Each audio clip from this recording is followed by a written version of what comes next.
first meet this girl? One night last November in the Palace Bar. I'd been there an hour or so with two or three chaps. I was a bit squiffy. I began talking to her and took her a few drinks. I was rather far gone by the time we had to go. She told me afterwards that she was a bit drunken, chiefly because she hadn't had much to eat that day. She wasn't the usual sort, but, well, I suppose she didn't know what to do. I went to her place.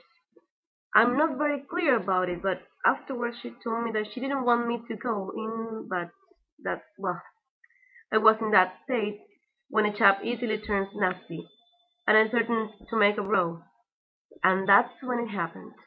And I didn't even remember that's the hellish thing. Oh my God, how stupid it all is. When did you meet the girl again? About a fortnight afterward. I couldn't remember her name or where she lived. It's all very vague, but I happened to see her again at the Palace Bar and I had a few drinks with her. This time we talked a bit. She told me something about herself and I talked too. Told her my name and what I did. I wasn't in love with her or anything, but I liked her. She was pretty and a good sport. Then I didn't see her for some time and the next time we met, she told me she was going to have a baby. She wasn't quite sure. And then she was. Did she suggest you ought to marry her? No, she didn't want me to marry her. Said I didn't love her, and all that. In a way, she treated me as if I were a kid, though I was nearly as old as she was. But she hadn't a job, and I didn't feel like trying again for one.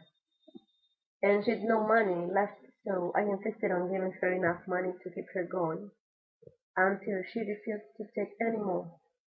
I must have given her about £50. £50?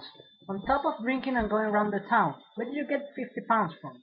I got it from the office. My office? Yes. You mean Parliament? Not really. What do you mean, not really? What's all that noise? What's going on here? This isn't my fault. Well, I can tell you what's happening. He admitted he was responsible for the girl's condition. Now he's telling us he supplied her with money he stole from the office. Eric, you stole money.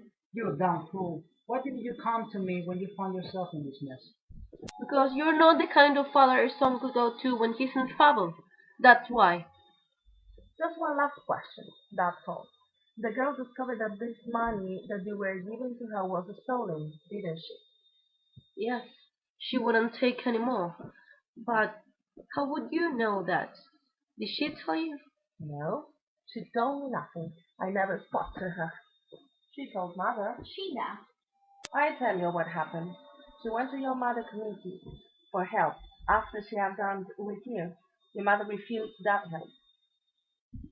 Then you killed her. She came to you to protect me, and you turned her away. Yes, and you killed her. And the child she would have had too. My child. Your own grandchild. You killed them both. Damn you, damn you. No, Eric, I didn't know. I didn't understand. Stop it. I don't need to know anymore. Neither do you. This girl killed herself and died a horrible death. But each of you helped to kill her. Remember that. Never forget it. But just remember this. One Eva Smith has gone, but there are millions and millions and millions of Eva Smiths and John Smiths still left with you, with their lives, their hopes and fears, their suffering and chance of happiness, all intertwined with our lives, with words we think and say and do. We don't live alone. We are remnants of one body.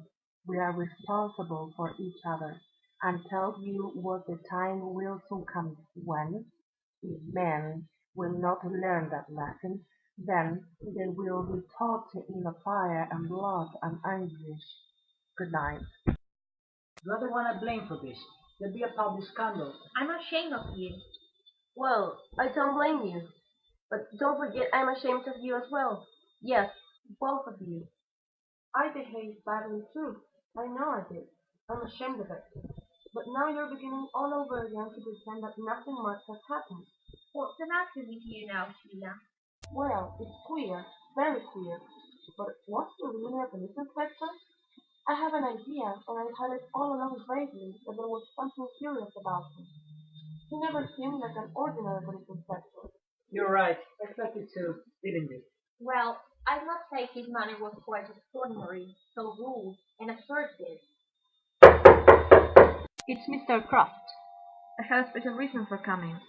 That man wasn't a police officer. I'm almost certain. That's what I came back to tell you. I met a police sergeant down the road. I asked him about his Inspector Gould, and described the chap carefully to him. He swore there wasn't an Inspector Gould or anybody like him in the force here. By jingo, a fake! Didn't I tell you? Didn't I say I couldn't imagine a real police inspector talking like that to us? What do you make of this business now? Was it a hoax? Of course, somebody put that fellow up coming here and hoaxing us. There are people in this town who dislike me enough to do that. We ought to have seen through it from the first. In the ordinary way, I believe I would have done. But coming like that, bank on top of a little celebration, just when we're all feeling so pleased with ourselves, naturally it took me by surprise. You are beginning to pretend now that nothing has really happened at all. And I can't see it like that. The girl is still dead, isn't she? Nobody's brought her to life. Eric's absolutely right, and it's the best thing anyone has said tonight, and it makes me feel less ashamed of us. Don't let's start dodging and pretending now. Between us, we drove that girl to commit suicide. Hold on. How do we know any girl is a today? You're right. Maybe the whole damn thing can have been a piece of bluff. We can settle that at once, by digging up the infirmary. Either there is a dead girl there, or there isn't.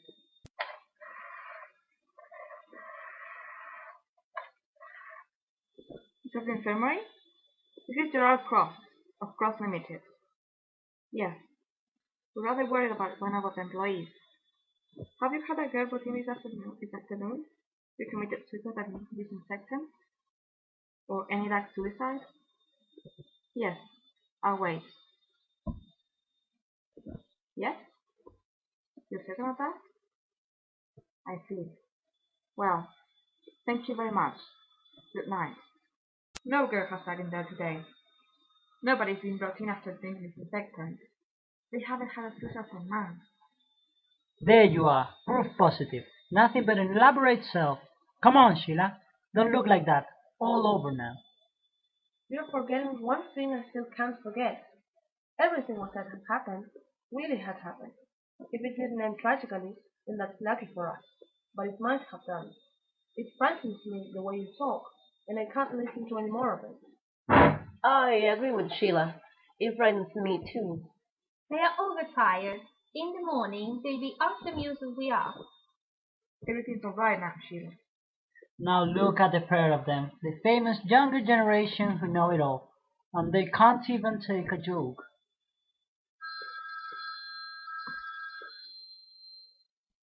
Hello? I'm afraid he's too busy at the moment.